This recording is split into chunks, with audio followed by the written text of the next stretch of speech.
폭락했어요. 지지율이 집권한 지 2달밖에 안 지났거든요. 그런데 갑자기 무려 지난주보다 6.8%포인트 떨어져서 56.5%, 취임 후에 최저치입니다. 2달 동안 되게 많은 일이 있었잖아요. 김민석 총리 사건, 강선우 후보자가 굉장히 큰 문제가 있었잖아요. 그랬었죠. 최동석. 특히 조국 전 대표 같은 경우엔 그게 결국에는 지지율 하락으로 직결됐다고 봐요. 금요일날 터진 게 윤미향이었어요. 아하. 광복절 특사에 위안부 할머니들 돈을 횡령한 윤미향이 이거는 이번 여론조사에 제대로 반영이 다 안 된 반영되지 거예요. 않았다. 그래서 이번 주에 돌리는 것들이 굉장히 중요해질 것이고 예. 앞으로 더 떨어질 것 같은데요. 지지율은.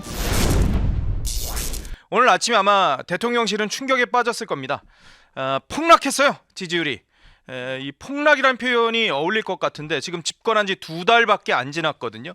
그런데 갑자기 거의 7%포인트가 한 주 만에 훅 꺼졌습니다. 대통령 지지율이 56.5%, 6.8%포인트 지난주보다 떨어졌습니다. 리얼미터 기준입니다.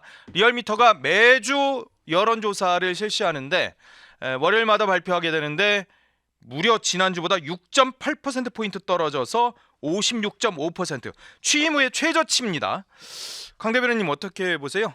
이게 특이한 게 6.8%가 두 개가 나와요. 그래요? 대통령이 잘했다가 6.8%포인트가 하락이 됐고 예. 못했다도 똑같이 6.8%포인트가 상승을 했습니다. 같은 수치가요? 네, 그래갖고는 이 두 개의 차이가 굉장히 많이 줄어들었는데 사실상 저는 이제 국민들께서 허니문 시간도 끝났고 하나씩 지켜보다 보니까 더 이상은 안 되겠다 생각하시는 것 같아요. 2달밖에 안 지났는데 허니문이 벌써 두 달? 끝났어요? 2달 동안 되게 많은 일이 있었잖아요. 예. 생각해보면은 김민석 총리 사건 그랬었죠. 그때도 배추 총리. 의혹이 해결이 하나도 되지도 않았는데도 뭐 청문회에서 말씀드리겠다 하고서 자료도 안 가져오고 이게 뉴 노멀이 되다 보니까 장관들도 다 똑같지 않았습니까? 그랬었죠. 비슷했었죠. 의혹이 없는 사람을 찾기가 어려울 정도였어요. 예. 특히 뭐 이진숙 후보자야 뭐 자기네 편 아니니까 날릴 거라고 생각했는데 강선우 후보자가 굉장히 큰 문제가 있었잖아요. 그랬었죠. 끝까지 같이 가려고 했지만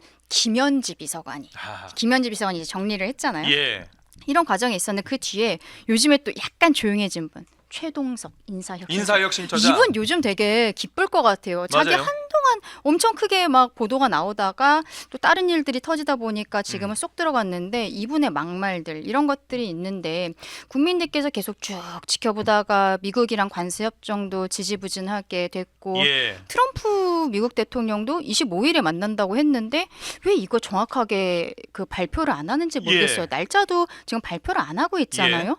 이러한 것들을 보는 가운데 최근에 터진 이런 여러 가지 사건들을 보면서 이제는 안 되겠다. 이제는 회초리를 들 때가 됐다. 예. 생각하셔서 이제는 6.8%포인트 하락이 나온 것이 아닐까. 일단 우리 조금 아까 얘기하신 조국과 윤미향 이건 너무너무 충격이잖아요. 광복절이에요, 그것도. 그렇죠. 그렇기 때문에 이거 오늘 오후에 강행하는 거 하면은 예. 더 뚝뚝 떨어질 거다 생각합니다. 기간에 사실은 이춘석 사태도 굉장히 충격적이었어요. 주식 관련해서 투자하시는 분들은 너네들은 내부 정보 가지고 그렇게 해라는 게 있었고 그 전에는 주식 대주주 양도세 문제도 있었고 그러니까 이게 하나하나씩 뜯어보면은 강 대변인 말씀하신 대로 2달 동안 너무나 많은 일이 있었거든요. 사실 그 지난주에 이재명 대통령이 휴가 갔었잖아요. 휴가 갔죠. 휴가 비 간 오는데. 동안에 제가 오늘 그냥 농담 삼아 예. 우리 안 사람에게 휴가 가긴 간다 참 좋았는데 이런 얘기를 했는데 좀 조용해졌으니까. 여러 말씀하셨지만 역대 대통령의 그 임기 초반 국정 지지율 놓고 보면 예. 사실 가장 높았던 사람은 탄핵이라는 특수한 상황에서 당선이 됐었던 문재인 대통령일 거예요. 물론 뭐 93년도에 김영삼 대통령 당시에 그 개혁 한다고 해서 막 90%대 이건 그랬었죠. 아주 특수한 경우고 금융실명제하고 뭐 그러고 막 그럴 뭐 때 전반적으로 보면 임기 초반에는 국정 지지율이 높게 나오는 게 사실이고 그렇죠. 또 대부분의 경우에 그 민주당 소속의 국회 그 대통령이 나왔을 때 임기 초반 지지율이 굉장히 높게 나왔어요. 예. 그래서 그 이재명 대통령도 한 60%대 정도라면 역대 평균으로 보면 조금 높은 수치지만 그렇죠. 민주당이 배출한 대통령 가운데는 그렇게 높은 수준은 아니었거든요. 아하, 예. 뭐 절대적인 수치는 높다고 하지만 민주당 그 소속의 대통령치고는 낮은 편이었는데 네. 저는 뭐 여러 논란 또 탄핵이란 특수한 상황에서 대통령이 된 이재명 대통령이 국정 지지율 이렇게 뭐 아주 높지 않게 형성되는 것은 네. 벌써 정치를 하면서부터 누적돼 왔던 이재명 대통령에 대한 어떤 신뢰 리스크 아하. 이런 것들이 작동하고 있다고 보고요. 지금 뭐 7%포인트 가까운 지지율이 급락한 것은 예. 저는 지난주에 이게 여론조사가 있었는데 초반에는 주식시장 관련한 거 예. 그러니까 이춘석 의원과 관련한 논란들 후반에는 사면과 관련한 논의들 이런 게 작동했을 수밖에 없다고 생각해요. 예. 특히 조국 전 대표 같은 경우엔 이건 이제 여론조사 수치 좀 얘기해도 되잖아요. 예, 그럼요. 국정 지지율이 뭐 60% 기록하고 있는데도 불구하고 조국 전 대표에 대한 사면 여론 적합하냐 적합하지 않냐면 거의 비등한 수준이었어요. 그랬었죠. 그러면 그 민주당이나 진보 진영 내에서도 그 조국 전 대표에 대한 사면은 부적절하다라고 답한 사람들이 많다는 상당하다는 뜻이거든요. 거죠. 예. 그게 결국에는 지지율 하락으로 직결됐다고 봐요. 아하. 조국 대표에 대해서는 근데 사면 얘기는 계속 나오긴 했었어요. 예. 왜냐하면 지난 대선 과정에서 조국 혁신당이 아예 후보를 내지 않고 민주당을 도와주면서 정경심 교수가 그러니까 조국 대표 배우자가 본인의 그 프로필 이미지가 일찍 만나는 조국. 이를 찍어야 조국을 빨리 만난다. 아, 그랬었나요? 그 이미지를 올렸던 게 또 굉장히 언론의 회자가 되기도 했었거든요. 예. 대통령이 취임 선서 한 날 오후에 야당 대표들이랑 오찬했었잖아요. 예. 그날 조국 혁신당 대표가 딱 처음에 마이크 잡자마자 한 얘기가 이 자리에 조국 전 대표께서 계셨으면 참 좋았을 것 같습니다. 그 이야기라고 축하드립니다. 뭐 이런 이야기들을 했거든요. 예.